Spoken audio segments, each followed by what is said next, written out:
C'est moi le problème d'avoir laissé mes amis? Non? C'est très mystérieux comme ça. Ouais, c'est ça. Suspense. Ouh.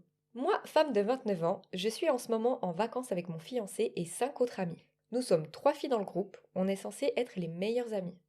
Mais par le passé, je me suis déjà sentie mise à l'écart dans notre trio. Sûr, j'étais sûr déjà. Un trio, ça marche jamais. Non. Je connais ma meilleure amie, Sarah, depuis plus de 20 ans. Puis, notre autre amie, Hailey, est arrivée dans le groupe il y a quelques années. J'ai déjà dit à Sarah que j'avais l'impression qu'on s'éloignait, qu'elle traitait Hailey de manière spéciale, et que quand on sortait toutes les trois, j'avais parfois l'impression qu'elle faisait exprès de ne pas m'inclure. Oh là là, les caprices, je te jure.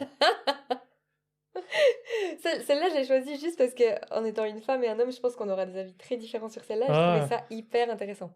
Sarah m'a un jour expliqué que, comme elle et Hailey sont toutes les deux mariées et à des stades similaires dans leur vie avec leur famille, elles sont naturellement plus proches maintenant. Mais il y a eu plein de moments où j'ai senti au fond de moi qu'elle s'éloignait de moi pour se rapprocher d'Hailey. Et ça m'a fait très mal, profondément. Le voyage s'est passé super bien, jusqu'à hier. On était toutes sur un bateau et Sarah et Hailey prenaient des selfies ensemble. Quand on leur a proposé du vin, Hailey répondait que elle et Sarah en voulaient, sans jamais me demander. Puis elle a dit: mais pas pour toi, c'est juste pour moi et Sarah. les chippies. Non mais vraiment. Je répondais que moi aussi j'en voulais, et là elle a ri en disant qu'elle plaisantait et que bien sûr que je pouvais en avoir. C'est aussi difficile parce que le mari d'Hailey et celui de Sarah sont extrêmement proches, à tel point qu'ils plaisantent en disant qu'ils sont tous les quatre femmes et maris. Résultat, mon fiancé et moi, on se sent complètement exclus.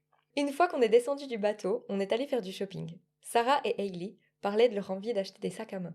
Et j'ai dit que je serais partante pour en regarder aussi.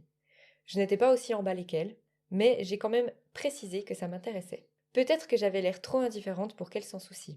Dans la première boutique, elles ont tout de suite dit qu'elles détestaient tout et sont ressorties. J'ai dit que moi, j'en avais vu quelques-uns que j'aimais bien, mais je les suivais volontiers ailleurs. Puis Hailey n'a pas arrêté de répéter à son mari: Sarah et moi, on a adoré un sac dans l'autre boutique. Sarah et moi, on veut aller là. Toujours Sarah et moi, sans jamais me mentionner. J'étais juste derrière elles, et elles ne se sont pas une seule fois demandé quel était mon avis, ni ce que moi je voulais faire. Ensuite, elles ont pris de l'avance sans même se retourner. J'ai alors dit à mon fiancé qu'elle ne voulait clairement pas de moi avec elle, et que j'étais blessée et agacée. J'aurais peut-être dû m'imposer et dire que j'étais intéressée aussi, mais je me sentais gênée et pas à ma place. Mon fiancé m'a dit que je devrais pas me soucier de ce qu'elle voulait faire, ni de les suivre partout. Ça a fini par tourner à la dispute entre nous, parce qu'il me disait que c'était pas grave, et moi je disais que je voulais juste rentrer à l'hôtel. J'en ai finalement parlé à mes amies, et l'une d'entre elles a admis qu'elle s'était déjà sentie mise à l'écart aussi, mais qu'elle ne se laissait pas affecter.